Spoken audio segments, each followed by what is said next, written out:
Hello, we are starting with the second year BSc course for the minor students. I am Dr. Anil Gite from Department of Physics. We study this course Applied Physics 1, which is course code is PHY 24N minor. In this course we start with the module 2, that is laser and their application. This acronym laser stands for L for light, A for amplification, and S for stimulated, E for emission, and R for radiation. That is light amplification by some process which is stimulated emission of radiation. The overview of this period is what is laser, properties of laser, basic concepts in laser, three processes involved in laser, that is absorption, spontaneous emission, stimulated emission. We will try to study the how laser works, that is operation of laser, and population inversion, and there are different types of laser and some applications in the laser. What is laser? We have already said that laser is nothing but the process of light amplification by stimulated emission of radiation. So whatever the light beam we are getting, that light beam is very much different as compared to the ordinary beam of light in different characteristics, such as the produced beam is coherent in nature, and also this whatever the beam produced, it is single mode type. Light emission having the very short degree, about 5 to 10 degrees, and this requires complex driver circuitry than LED light. Laser action occurs in three main processes, where we are having photon absorption, then there will be spontaneous emission, and there is process of stimulated emission. What are the properties of this laser? The laser having monochromatic in nature. Monochromatic means the range of the wavelength is very narrow, that is they are concentrated range of wavelengths.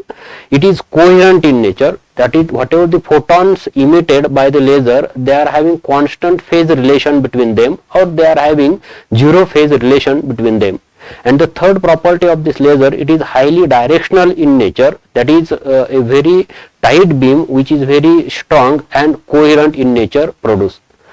Basically the laser produced by the three basic concepts or three basic processes. One is absorption process, second one is spontaneous emission process, and third one is stimulated emission. And to carry out these processes, population inversion is necessary. So we will see these processes in the laser action. So we will start from the first process, which is absorption. In normal case, in the matter, we have the energy levels. We have shown over here two energy levels, E1 and E2. Generally in normal state, most of the atoms try to reside at the lower energy state, that is E1 state, and the higher energy state is empty. So when we incident extra photon on certain matter, the atoms from the lower energy level take the energy and they will excited to the vacant energy state, that is E2 level, which we can say that the higher energy state, that is E2. So this process where atoms move from lower energy level to higher energy level, this process is termed as the absorption process. Here the spontaneous emission, when atom moves from lower energy level to higher energy level, the lifetime of the atom which are in the higher energy state, it is very small. It is about 10⁻⁻8 seconds, which is lifetime of hydrogen atom. So the atom does not stay for a longer time in the E2 state, that is in the higher energy state. So they suddenly try to come to the lower energy level and occupies the lower energy state. So the decay of atoms from higher energy state to lower energy state by emitting a photon in random direction, in any direction, that process is nothing but process of spontaneous emission. Remember, the spontaneous emission process gives the light which is ordinary light, because photon emitted from the atom when they are coming from higher to lower energy state, it is in random direction. So emitted photon are not coherent, not directional, not monochromatic. So ordinary light, tube light, bulb light, whatever the light we are getting, that is the by process of spontaneous emission. So ordinary light is observed by this process which is spontaneous emission. So mainly the laser action takes place with the help of this third process, which is stimulated emission. Here see what happens, that atoms which are in the excited state, which comes due to the process of absorption, that atom in the higher energy state, here we will give the extra photon to the atom in the higher energy state. So we give the extra photon which is acting as a stimulus for the atom in the extra energy state, and that stimulus will redirect that atom to come to the lower energy state. So when atom come from higher energy state to lower energy state, it will emit two photons instead of single photon. One energy, that photon given to the atom in the excited state, and other photon which is the extra energy occupied by the atom when it is in the excited state. So single photon gives two photons, and that two photons which are emitted by the process of stimulated emission, they are highly directional, they are monochromatic, and these gives the laser light. So the process of stimulated emission is nothing but the process where atoms are stimulated in the excited state and force them to come to the lower energy state by emitting two photons. This process is nothing but the process of stimulated emission, and this process is necessary for the laser action. So what this stimulated emission is, the stimulated emission has unique properties. Whatever the photons which are emitted by the atom, they are in phase in nature. They are having same wavelength and they travel in the same direction, and these properties are required for the laser action. So stimulated emission gives the laser action. So this is shown over here, the operation of an laser. So in a laser light, the yellow one, the red one, you have seen that in the red one there are certain atoms which are moving in the cavity. So they are coherent and they are polarized in nature, which are emitted by the stimulated emission process.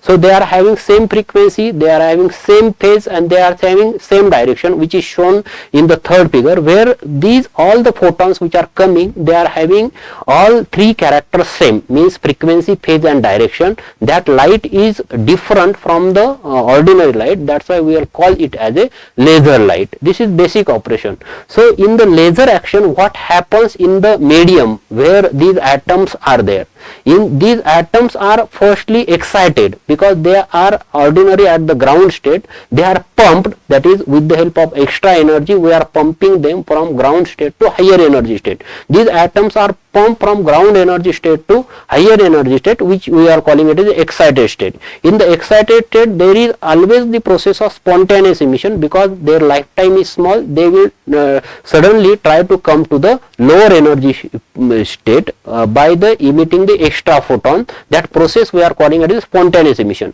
But we need not have the spontaneous emission to be occur.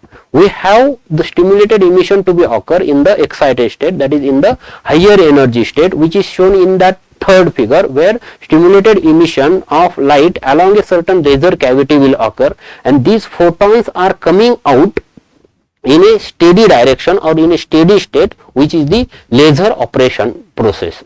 Okay. So basic condition for the laser action to be takes place, here we have shown the two energy level E1 and E2. Suppose you are having the E1 level where the number of atoms are N1, and you are having E2 level where the number of atoms are N2. In the normal state, that is in equilibrium state, the condition is that N1 is greater than N2, that is number of atoms in the ground state are very large as compared to the number of atoms in the excited state. So first of all we have to provide the certain amount of energy to the atoms in the ground state, so that they will move from ground state to the higher energy state. That is, we have to achieve the condition that number of atoms in E2, that is in excited state, that is N2, is greater than number of atoms in the ground state, that is N2 very greater than N1. This condition is called as population inversion. That is, number of atoms in the excited state are very large as compared to the number of atoms in the ground state. That is the necessary condition, that is population inversion must occur for the laser action to takes place. Here the atoms in the excited state, that is E2, the stimulated emission that will occur, and light amplification will takes place. So working of laser is basically,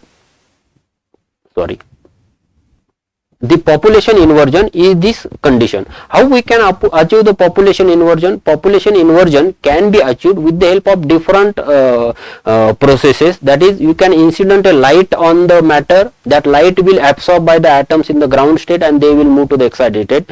In some cases we can apply the electrical supply to the material particle. That electrical supply give the energy to the atoms to the ground state and they will move to the excited state. So we can provide the appropriate energy and the atoms will move to the excited state.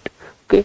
So depending on the laser medium used, we classify the laser in different types. So according to the active medium, if active medium is solid state material, we say that that laser is solid state laser. If your active material or active medium is liquid, we say that it is a liquid laser. If active medium is gas, we say that it is a gaseous type of laser. And if active medium is semiconducting in nature, we say that it is a semiconductor laser. So we have solid state laser, liquid laser, gaseous laser and semiconductor laser depending on the active medium used. According to the output of the laser, which output it is getting, which wavelength the laser output getting, according to that, if the wavelength ranges in infrared region, we say that it is IR region laser. If it is visible region, then we can say that visible region wavelength laser, and if it is in UV, it is UV or X-ray type of laser. So depending on the output wavelength, we classify the laser in different way, and depending on the active medium or active material used, we classify the laser differently. We have to see the different examples of these lasers in next lecture. Okay, thank you.